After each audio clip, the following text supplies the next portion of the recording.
นี่มันยังขนาดเลยเนาะทำเลยทำมาคือจะเอาสบายดีสวัสดีพี่น้องเบิดจุกูสุคนสบายดีพี่น้องมื้อนี้สิพากันมาหาใส่เบ็ดกบพี่น้อง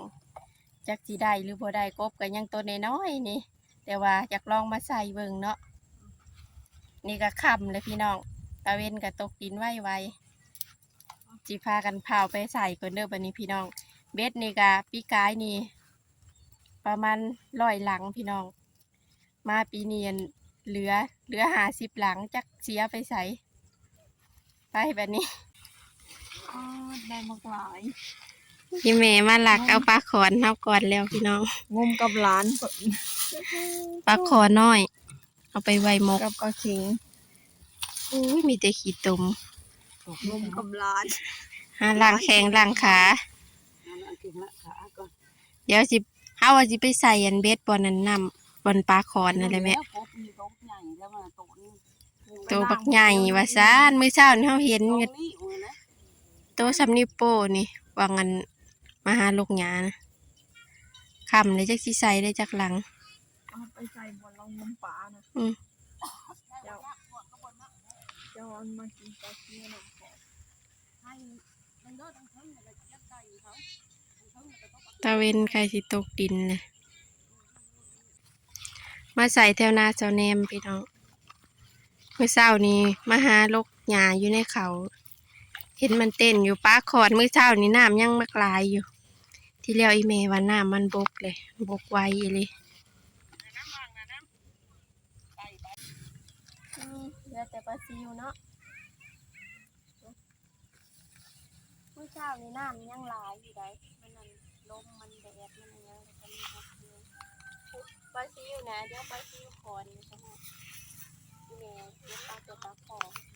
กระดูกน้อย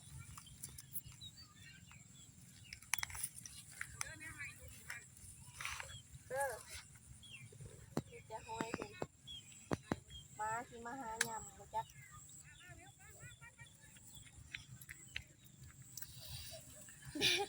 เบ็ดก็เป็นเบ็ดเก่าพี่น้องบ่ได้เห็ดแต่ใหม่ซ้ำเบ็ดเก่ากับหมานได้คือกันนะแต่ถามีกบนะยันแต่บ่มีกบ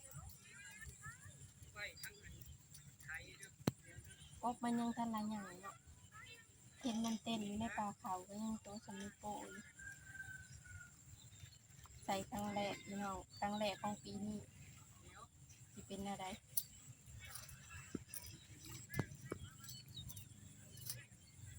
จักสีใส่เบิดหรือบ่คือคำมันตะเวนจิตตกอยู่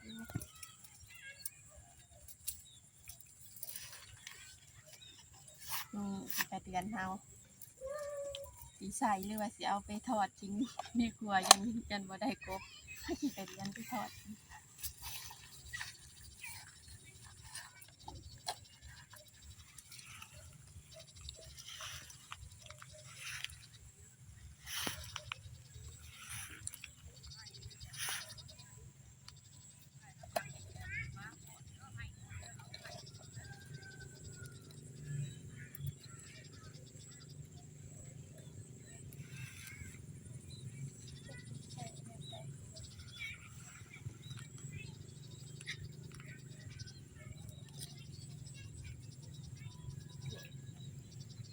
ของมาเกี่ยวไว้เดี๋ยวยังบ่ทันอะไรจ้ะ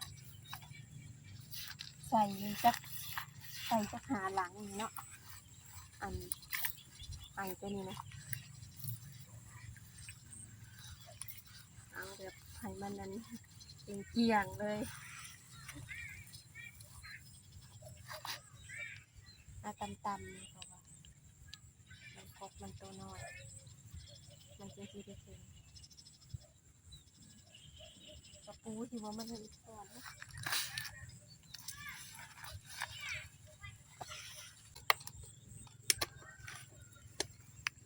เมื่อเช้านี่เห็นมันนั่นเต็มประมาณนี้บ่ฮู้ว่าน้ำบกแล้วมันสิกินนั่น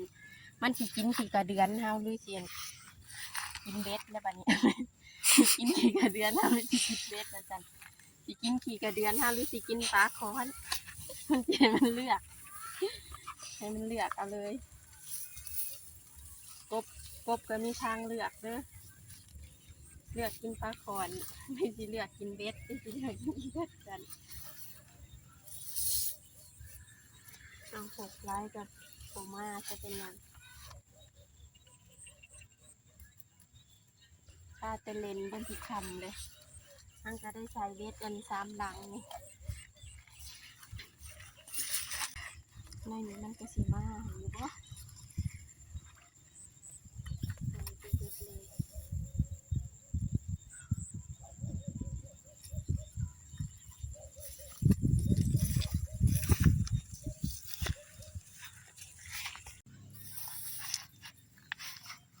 ตัวนี้ก็ใส่จาก2 หลัง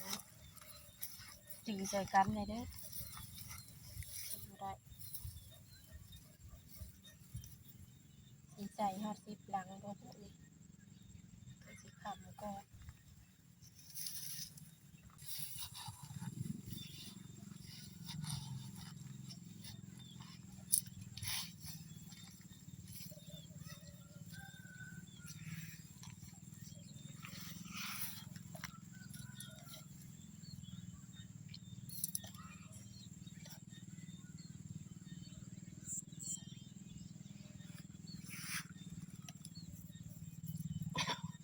ใส่ตัวนี้จับคันตัวนี้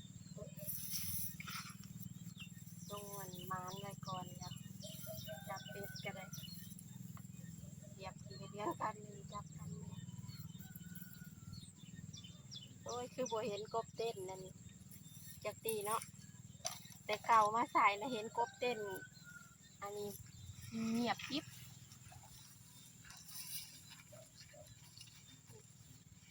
เป็นตำโป่ง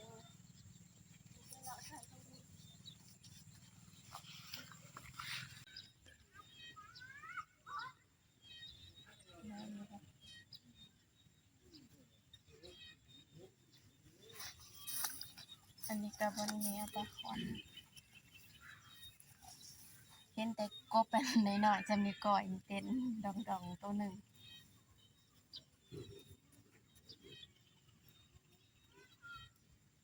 เอามากินเด้อนี่คือเลือกกินปลาคอนบ่ใส่จังหวะ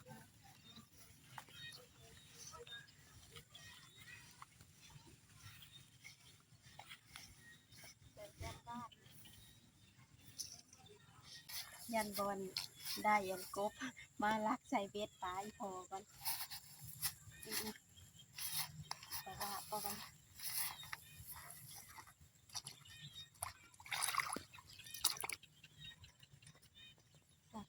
มันดีดีหิ้งแห้ง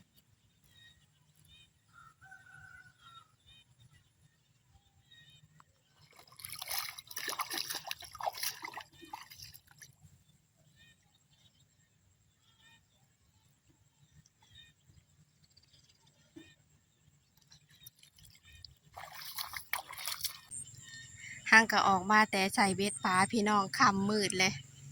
เบิ่งอยู่เฮือนข้าเจ้าจนไตพื้นไตไฟเบิดเบิ่งเบ็ดยังเหลือบักหลายเลยใส่ได้ประมาณ20 หลังได้บ่ได้อยู่เนาะเดี๋ยวสิพากันพามื้ออะไรเด้อบัดนี้พี่น้องถ้ามีกบก็สิกินเบ็ดน้ำหลังเลยนะเพราะมันมืดแฮงอีหลีพี่น้องพาปานนี้